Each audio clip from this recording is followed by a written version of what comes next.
but all will be okay. I move on each and every day. The past is where it stays. Way back a year ago.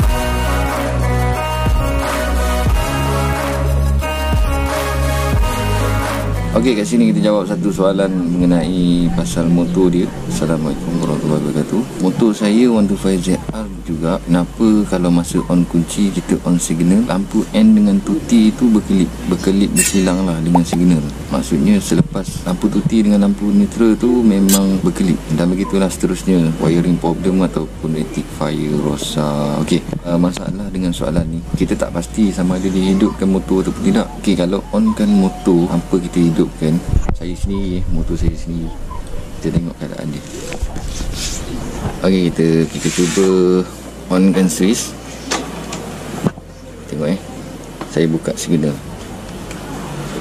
Okey, dia kalau bateri dia kuat, okey lah, orang kata apa, bateri dia stabil, dia berkelip juga. Kata tak berkelip, tapi kurang sikit berkelip dia tu. Dia jadi macam, tengok nyala dia jadi macam orang kata apa, sedikit je lah kelip dia tu. Tapi kalau kita start enjin pun sebenarnya berkelip juga, tapi kecil-kecil je.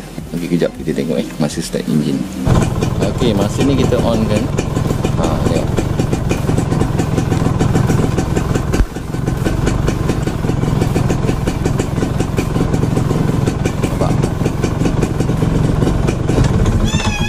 Okey, masa kita on kan pun memang dia berkelip.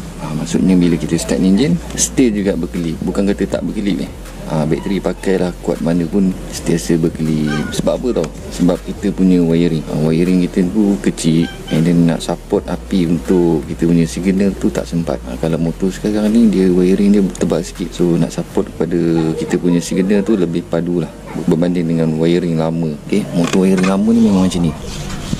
Bukan kata pelik ke apa, kecuali lah kalau teruk sangat. Maknanya berkelip dia tu memang terlampau teruk, sampai tahap kata apa, dah jadi macam signal lah. Okay. Kalau macam ni dia kurang lagi. Tengok elok. Dia tak adalah teruk sangat kan.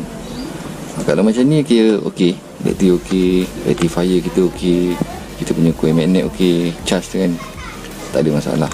Okay, kalau kata dia teruk sangat, dia ada masalah dengan kita punya sistem charge tu.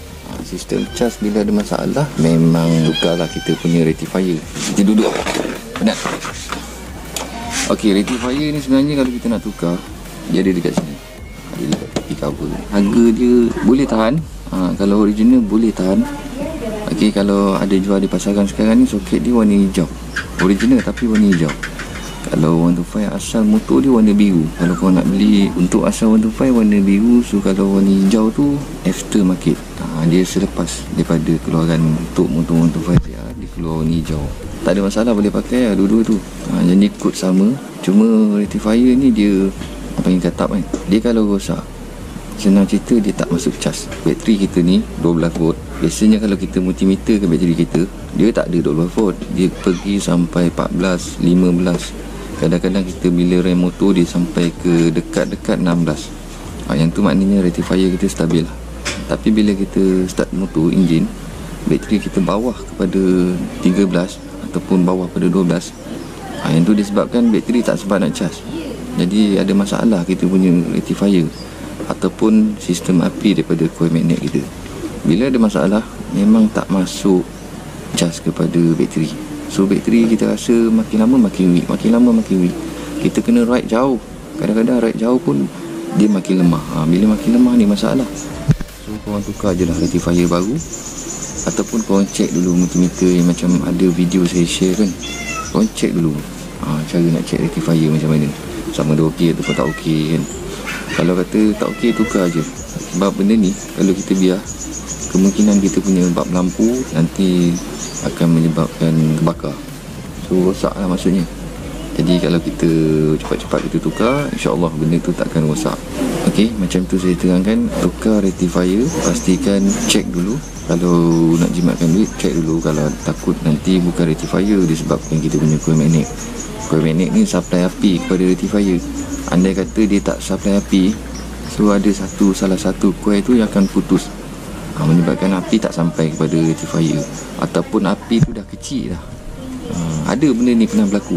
Api tu sampai kecil, sampai tahap tak boleh nak charge kepada rectifier tu tak boleh nak convert untuk api, jadikan api tu stabil kepada bateri. Itu sebablah jadi masalah kepada kita punya motor ni, bateri cepat weak.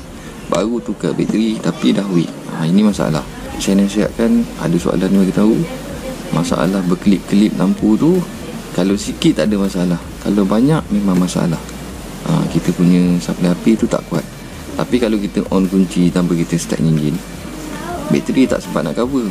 Tu tanda-tanda kita punya bateri kita lemah.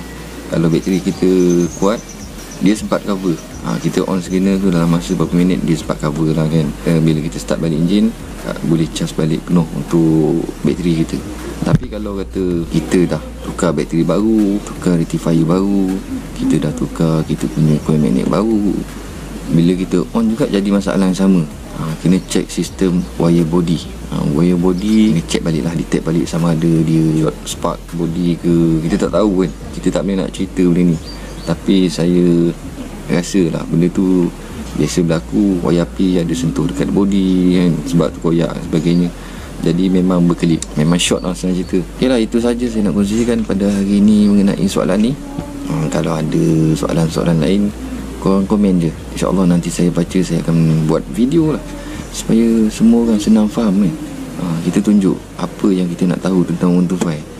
Terutamanya orang akan pening bila wiring. Sebenarnya wiring ni kita kena belajar daripada ABC. So saya akan ajar daripada ABC tentang wiring. Saya tak kata saya pandai, tapi kita cuba kan. Motor saya tak ada masalah, tak pernah tukar rectifier, tak pernah tukar coil magnet. Cuma kita jaga je lah daripada segi bateri. Kalau kita pakai bateri kering, lebih tahan. Kalau kita pakai bateri basah, dia kurang tahan. Kadang-kadang kita parking rumah 3-4 hari pun bateri dah weak. Tapi bila kita start motor, kita running motor dalam 2-3 kilo, bateri masih kuat balik. Daripada sebab bateri kita tu kurang air je ke. Tapi bila air dah penuh, air ngam elok, boleh tahan lah bateri tu. Tapi tak sekuat bateri kering.